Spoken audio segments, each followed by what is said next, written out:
আজকে এমন একটি সময় আমাদের এই আগুনটি লেগেছে, অত্যন্ত দুঃখের বিষয় যে এই যে একেবারে শেষ রাতে মানে আমরা আজানের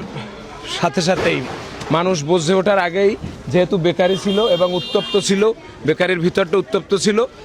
15-20 মিনিটের মধ্যে এত বড় প্রতিষ্ঠান, পাথরঘাটার মধ্যে সবচেয়ে বড় বেকারি প্রতিষ্ঠান 15 মিনিটের মধ্যে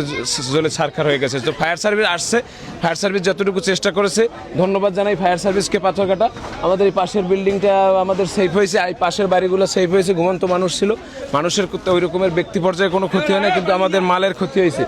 এই যে পাশের বিল্ডিংটা দেখা যায়, ওই যে হিটে ওই যে গ্লাসগুলো ভেঙে পড়ে গেছে।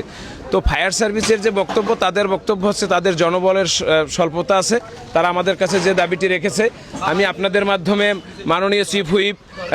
আমাদের এই দক্ষিণ জনপদের সবচেয়ে জনপ্রিয় জননেতার সাবেক 4 বারের উনি সফল সংসদ আলহাজ নুরুল ইসলাম, ওনার কাছে দাবি করব ফায়ার সার্ভিসের দাবিটি, যেটি ফায়ার সার্ভিস বলেছে তাদের জনবল কম আছে, মাত্র 5 জন না 6 জন মানুষ নিয়ে তারা এটা নিয়ন্ত্রণ করতে তাদের জন্য কষ্টসাধ্য হয়েছে। এখানে সাধারণ মানুষ ছিল, সকল পর্যায়ের মানুষ আমাদেরকে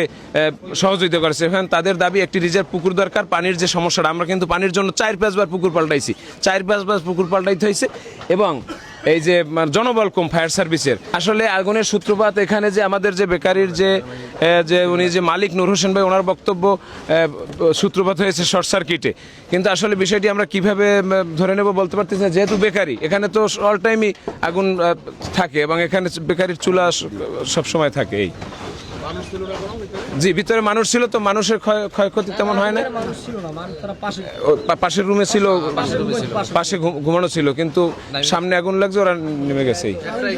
হ্যাঁ জি, এই একটা ঘরই তো অনেক বড়, একেবারে পিছনে, মানে এখানে প্রায় 1 কোটি টাকার উপরে ক্ষয়ক্ষতি হয়েছে। ফায়ার সার্ভিসের পাশাপাশি আমাদের যে বিদ্যুৎ বিভাগ, আমাদের মূলত যেখানে আগুনের সূত্রপাত হয়, বিশেষ করে মধ্যরাতে বা শেষ রাতে যে আগুনের সূত্রপাতগুলো হয়, এগুলোর ম্যাক্সিমাম অভিযোগই পাওয়া যায় যে শর্ট সার্কিট থেকে। এই বিদ্যুৎ বিভাগের কিছু অবহেলার দৃষ্টান্ত আছে, এগুলো দৃশ্যমান, যেমন শর্ট সার্কিট হোক অথবা কোনো কারণে অগ্নিকাণ্ডের সূত্রপাত হোক, বিদ্যুৎ বিভাগ যদি বিদ্যুতের লাইন বন্ধ না করে, বিদ্যুৎ চলমান অবস্থায় ফায়ার সার্ভিস সেখানে পানি থ্রো করতে পারে না। তো সেখানে বিদ্যুৎ বিভাগের বিষয়ে অভিযোগটা হচ্ছে এই যে তাদের যে হটলাইন, তাদের সাথে যে আমাদের পাবলিক যোগাযোগের যে নাম্বারটা, এই নাম্বারটা আজীবন মেয়াদী রিং হয়, কিন্তু কেউ রিসিভ করে না। হ্যাঁ, কিন্তু এ বিষয়ে ধন্যবাদ ডিজিএম সাহেবকে যে তিনি মধ্যরাতে হলেও তিনি ফোন রিসিভ করেছেন এবং তার মধ্যকারীর মাধ্যমে যেভাবে হোক তথ্য দিয়ে বিদ্যুৎ বন্ধ করা হয়েছে। এবং ফায়ার সার্ভিসের যে বিষয়টি মেসাল বলেছে যে ফায়ার সার্ভিসের জনবলের সংকট, পাশাপাশি একটি রিজার্ভ পুকুরের দরকার, এবং এর পাশাপাশি আরেকটি বিষয় আমাদের দরকার, সেটি হচ্ছে প্রতিটি পাড়া থেকে অন্তত সক্ষম 10 জন ইয়াং স্বেচ্ছাসেবক, যাদেরকে ফায়ার সার্ভিসের ভাইদের মাধ্যমে মোটামুটি যে পানি থ্রো করা এবং এই যে পাম্প নিয়ে দৌড়াদৌড়ি করা, এগুলার একটু যে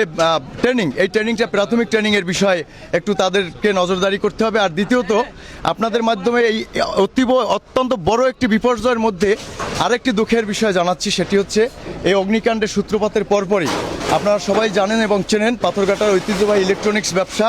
কেন্দ্র আরব স্টোরের স্বত্বাধিকারী কালাম ভাইয়ের বড় ছেলে সাদেক অগ্নিকাণ্ডের এইটা নিভানোর জন্য ফায়ার সার্ভিসের যে পাইপের পানি